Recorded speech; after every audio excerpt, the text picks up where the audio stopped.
มื้อนี้เขาก็มาเบิ่งเนาะแต่ว่าทางบริษัทเทียบเปาเพิ่นเอาดินหินแห่เนาะไปถมทางที่เพิ่นเฮ็ดทางใหม่เนาะแต่ว่าเพิ่นมาเอาดินอยู่เขตขอบเขตน้องเนาะที่ว่ามองมันมีหินแห่แน่เนาะนี่อยู่ในขอบเขตนี่ทั้งหลังไม่คู่ไปนี่มีแต่บักหินเลยต่อยพี่น้องแต่ว่าเพิ่นจะมาเอาหินอยู่นี่แหละเนาะนี่ไปเฮ็ดทางตัดใหม่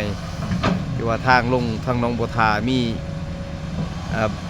บักหินนี่ใส่ได้เรื่องบาท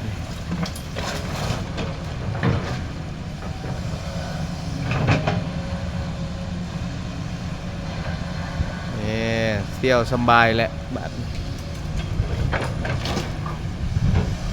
เพื่อเอาบักหินลายหน่อยเนาะแทนนี่เนาะมีบักหินเนาะโอ้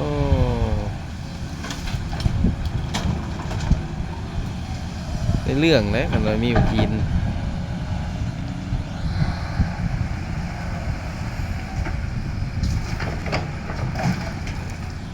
คัดน้องเห็ดใหม่แล้วแหละมันตื่นนี่เนาะ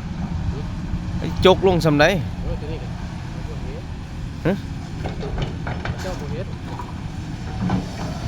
เอาไม่ได้ลายน้องพี่จกจนหอดพี่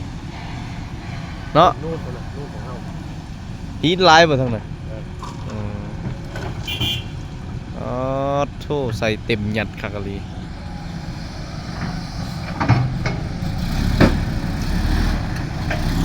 ง่วง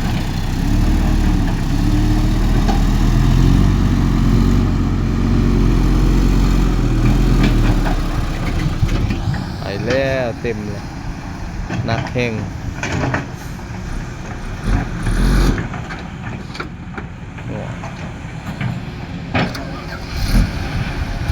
ฟังแห้ง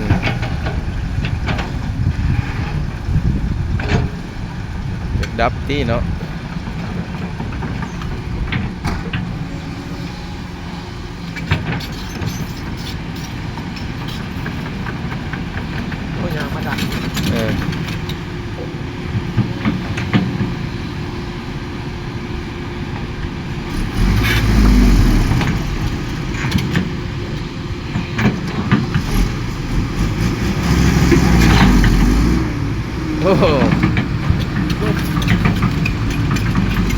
ต้องได้ดันเนาะ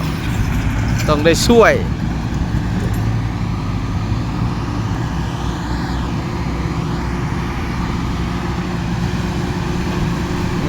มันมีขี้ตมมันจะฆ่าเลยเนาะโอ้มันจะเปียกนะเบิ่งต้องจกออกเลยใช่เลยทีมงานลงหนองนี่ใช่เลยมองเฮเนี่ยบ่ลงบ่ได้ลงแบบ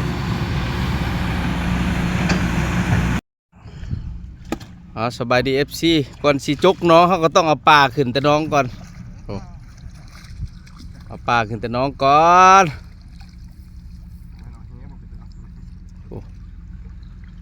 โอ้ทั้งนั้นได้แล้วผู้โอ้มันได้เลยถือแล้วผู้แน่นอนเลย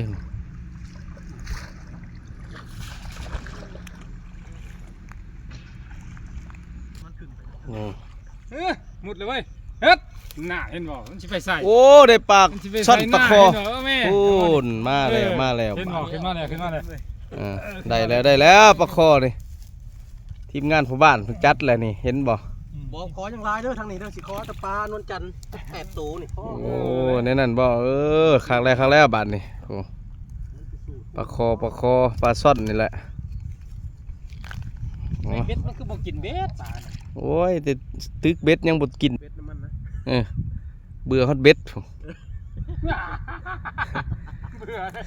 ไปสิหายตอนแห้งแล้วไปตกอีกดิอยู่ไสใช่นั่นแหละพอพี่เอ้ย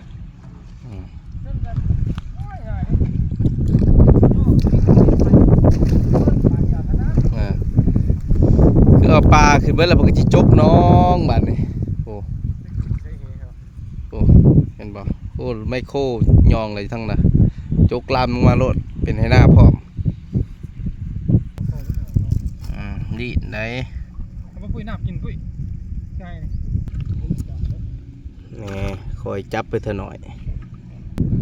ไปมาเลยมันออกจากห้มองเด้ดิบไปทางบน แฮปีนได้หันเนาะ ใครหมักแบบได้เห็นแต่อยู่ทางเหนือต้องเนี่ยนี่ กินปลาดิบทำนี่ โอ้ยมีเนื้อยังแอมค่าดิ ฮะ เอาสบายดีเนาะทุกคนเนาะพอดมุ้งผักแล้วโอ้เอิ้นใส่เอิ้นหาพวกเฮาได้เด้อบ่ว่าสิเฮ็ดให้หน้าจกหนองเฮ็ดทางนี่พวกเฮามีครบ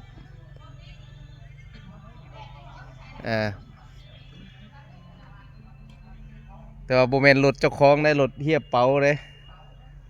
รถเฮียเป๋าเจริญศัพท์ได้นี่ได้โอ้ว่ามื้อนี้อยู่เขตบ้านลัดแฮโอ้เต็มที่เลยทีมงานพวกเฮา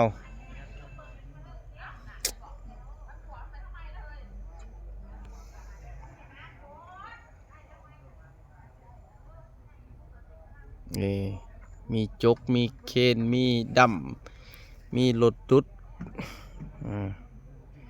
ครบเครื่องมีโล่พร้อมโหมีรถโล่รถเกตเนาะ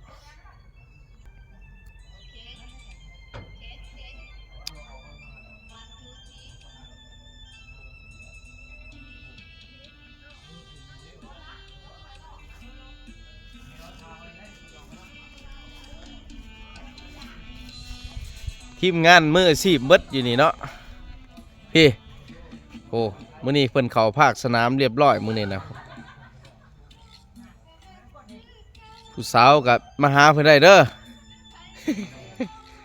มีแต่หนุ่มรอๆได้อยู่นี่ได้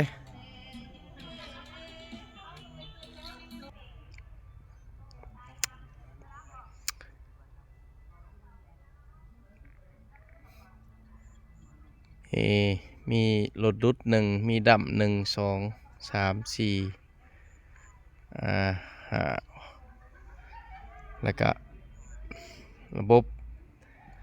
อันดับขี้พุ่นนี่ก็2เนาะไมโคร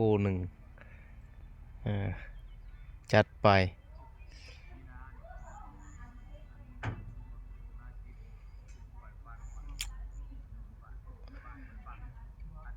เฮ็ด